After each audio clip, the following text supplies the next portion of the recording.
కార్మికుల హక్కులను సాధించి తీర్దాం, కార్మికుల హక్కులను. జైబీ మిత్రులారా, నా పేరు దొడ్డి శ్రీనివాస్.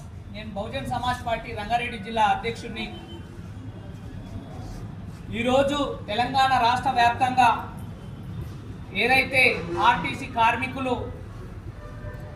మా పిఎఫ్ చెల్లించాలి, మా సిసిఎస్ బకాయిలు ఏవైతే ఉన్నాయో అవి మాకు చెల్లించాలని చెప్పేసి ప్రభుత్వానికి, మేము చేసిన ఉద్యోగానికి సంబంధించిన మా డబ్బులు మాకు ఇచ్చేయాలి, మాకు మీరు ఏదైతే వచ్చిన ప్రత్యేక రాష్ట్రంలో మమ్మల్ని ప్రభుత్వ ఉద్యోగులుగా గుర్తిస్తామన్నారు, మీ మాటను మీరు నిలబెట్టుకోవాలని చెప్పేసి మీరేదైతే నిరవధిక సమ్మెకు పిలుపునిచ్చిరో ఆ పిలుపుని అందుకొని బహుజన్ సమాజ్ పార్టీ మీకు అండగా ఉండాలని చెప్పేసి తెలంగాణ రాష్ట్ర వ్యాప్తంగా అన్ని డిపోలలో బీఎస్పీ పార్టీ మీకు అండగా సమ్మెలో పాల్గొంటుంది.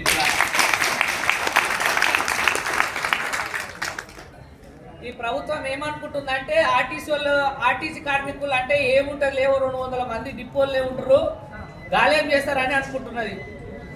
బిడ్డ రేవంత్ రెడ్డి ప్రభుత్వమా గుర్తుపెట్టుకో, ఆర్టీసీలు గిట్ట ఇందాక మా రమేష్ పాట పాడినట్టు పొద్దుగాల 5 గంటలకు కేక్ వస్తే సబ్బండ వర్ణాలు వచ్చి ఇక్కడ శాసనాలు కూర్చుంటాయి. ఆర్టీసీలు వస్తే ఆర్టీసీ బస్సులలో ప్రయాణం చేసే రైతులు కూరగాయలు అమ్ముకుంటారు.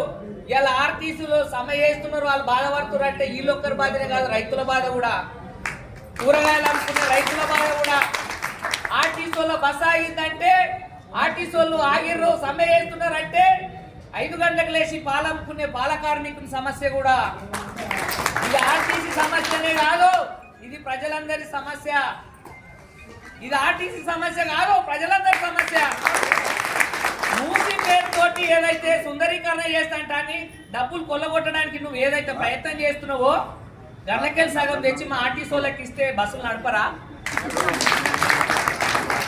అధికారం రాకముందేమో మీ ఆర్టీసీలకు అవి చేస్తాం, మీ ఆర్టీసీలకు ఇవి చేస్తామని ఊకటప్పుడు మాటలు మాట్లాడి అధికారం వచ్చిన తర్వాత ప్రయోగిస్తాం, లేకపోతే రోడ్డు మీద నిరుద్యోగులు ఉన్నారు వాళ్ళు పెట్టి బస్సులు నడిపిస్తారంట.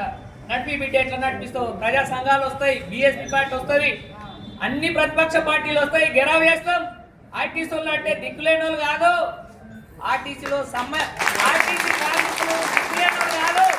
ఆర్టీసీలు అంటే అందరికీ సెంటర్ పాయింట్ లో ఉండే తలకాయలంటూ సమాజంలో ఆర్టీసీ తీసి పక్కకెట్టామంటే సమాజంలో ఉన్న తలకాయని తీసి పక్కకెట్టినట్టే.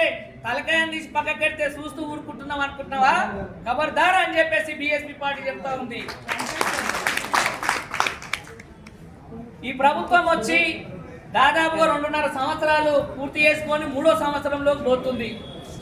అన్ని రకాల పనులు చేస్తూ ఉంటుంది. ఎవరు అడగలేదు, అడగనివన్నీ అమలు కానీ హామీలన్నీ ఇచ్చేసింది. కానీ గత ప్రభుత్వం కూడా మరి ఆర్టీసీలను ప్రభుత్వ ఉద్యోగులుగా గుర్తిస్తామని చెప్పారు. నాకు తెలిసి 12 గంటలు 24 గంటల ఉద్యోగం అనుకుంటా, 16 గంటలు. రాష్ట్రంలో దేశంలో ఏ ఉద్యోగం అయినా 8 గంటలు మాత్రమే చేస్తాడు. కానీ ఆర్టీసీలు మాత్రం 2 డబల్ డ్యూటీలు చేయాల్సిన అవసరం ఉంటుంది. ఈ సమాజంలో ఆర్టీసీ అంటే మన శరీరానికి, మన నాడులలో రక్తం ప్రవహిస్తే గుండె అయితే బలంగా ఉంటుందో, రక్తం ఏదైతే బంద్ అవుతుందో హార్ట్ అటాక్ వచ్చి మనిషి చచ్చిపోతాడు. ఆర్టీసీ ఆగిపోవడం అంటే సమాజానికి గుండె జబ్బు లాంటిది. సమాజానికి, రాష్ట్రానికి హార్ట్ అటాక్ వస్తుంది.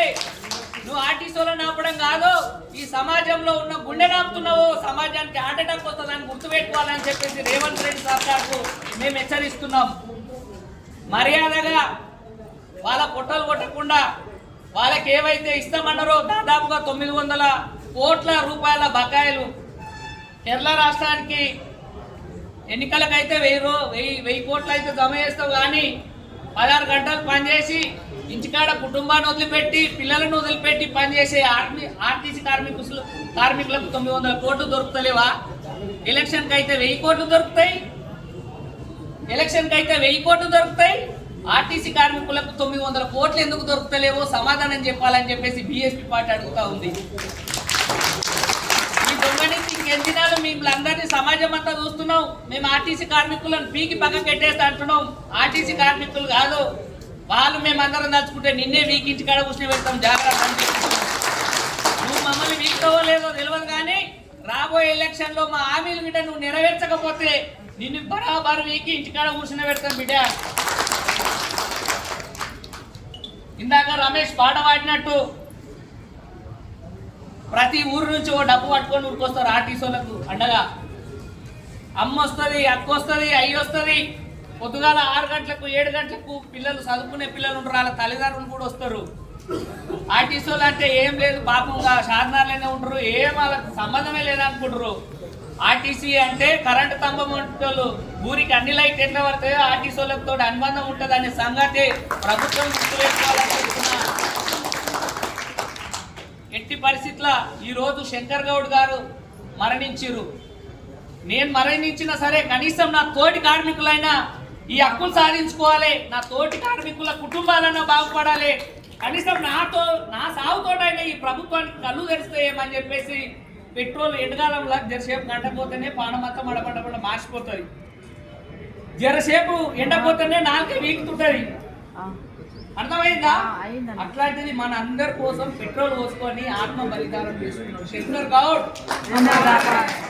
అలాంటి శంకర్ గౌడ్ కుటుంబానికి బీఎస్పీ పార్టీ అండగా ఉంటది. మన ఆర్టీసీ కార్మికులు కూడా అందరం కూడా అండగా ఉండాలని చెప్పేసి కోరుతా ఉన్నాం. ఇలా మన అందరం ఇలా కుటుంబం ఎంత బాధపడుతుంది ఆలోచన చేసిరా? ఎలా కుటుంబము శంకర్ గౌడ్ కుటుంబము ఎంత బాధపడుతుంది ఆలోచన చేసిరా? ప్రభుత్వము కవింపు చర్యలు ఈ కార్మికుల మీద ఇదే ధోరణి కొనసాగితే కర్రు కాల్చి వాత పెడతామనే సంగతి ఈ ప్రభుత్వం మర్చిపోవద్దు. ప్రజా ఉద్యమాలు ప్రజా పాటలు ఊరికే రావు, ప్రజలు అణచేస్తేనే ప్రజా ఉద్యమం వస్తుంది. నువ్వు ఆర్టీసీని అణచివేయాలని చూస్తున్నావు, ఇక్కడ నుంచే ఉద్యమం స్టార్ట్ అవుతుంది, గుర్తుపెట్టుకో రేవంత్ రెడ్డి అని చెప్పేసి బీఎస్పీ పార్టీ చెప్తా ఉన్నది. అన్ని కులాల సబ్బడ్డ జాతులు ఆర్టీసీలో ఉంటారు.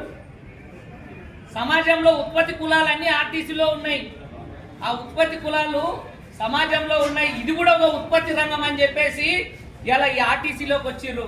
మరి అలాంటి రంగాన్ని ఓ బిడ్డలాగా చూసుకోవాలి, ఇలాంటి రంగాన్ని తల్లిలాగా చూసుకోవాలి కదా. నువ్వు అధికారంలోకి వచ్చిన తర్వాత వాళ్ళు ఏం చేస్తారని చెప్పేసి వాళ్ళని ఏలడి చేసి ఓ కుటుంబం మొత్తం ఆత్మబలిదానం కావడానికి కారకుడు అవుతావా? ఇది ముమ్మాటికి ప్రభుత్వం అంతేనా కాదా? మీరే చెప్పండి. ఏ కార్మికులను అడుగుతున్నా, ఇంత నిర్లక్ష్యమై ప్రభుత్వానికి ఇంత బల్ప, కార్మికులు అంటే ఇంత అలసా. ఎట్టి పరిస్థితుల్లో కూడా ఏ కార్మికుడు కూడా ఎంకాడికి వేయడానికి వీల్లేదు.